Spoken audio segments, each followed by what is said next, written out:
शिर्डीची जागा आम्हाला मिळाली नाही असं रामदास आठवले यांनी म्हटलंय। दोन्ही पक्षामुळे आमची अडचण झाली असंही आठवलेंनी म्हटलंय। नाहीतर आम्हाला जागा मिळाली असती असं देखील मत त्यांनी व्यक्त केलंय।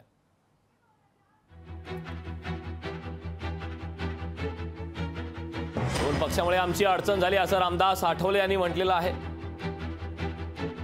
नाहीतर या ठिकाणची जागा आम्हाला मिळाली असती। शिर्डीच्या जागेसाठी आठवले याही आग्रही होते। त्या प्रकारची मागणी देखील त्यांनी केलेली होती।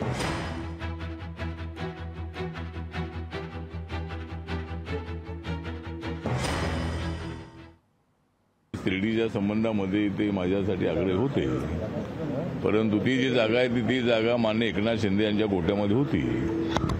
माननीय सदाशिव लोखंडे त्या ठिकाणचे सिटिंग खासदार होते आणि त्यामुळे त्यांचा फारच आग्रह होता की ज्या सिटिंग जागा आहेत त्यात आम्हाला मिळाल्या पाहिजे। आम्ही तिकडून इकडे आलेलो आहोत आणि ज्यांच्या भरोश्यावर मी आलेलो आहे त्यांना तिकीट देणं अत्यंत आवश्यक असल्यामुळं शिर्डीची जागा काय आपल्याला सुटू शकली नाही आणि त्यामुळं मग आम्ही मागणी केलेली आहे की जर जागा मिळत नसतील आता तर आपल्याला केंद्रामध्ये कॅबिनेट मंत्रिपद मिळालं पाहिजे।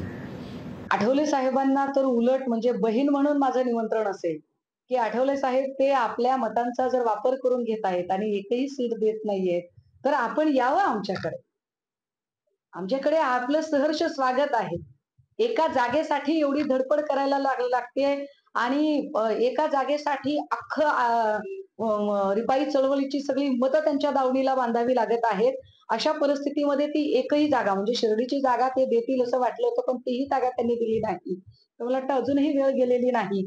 आठवले साहेबांना लहान बहीण म्हणून माझी विनंती असेल आणि सहर्ष निमंत्रण सुद्धा असेल, विचार करावा आठवले साहेबांनी। लोकशाही मराठी ऐका, पहा, जागरूक रहा।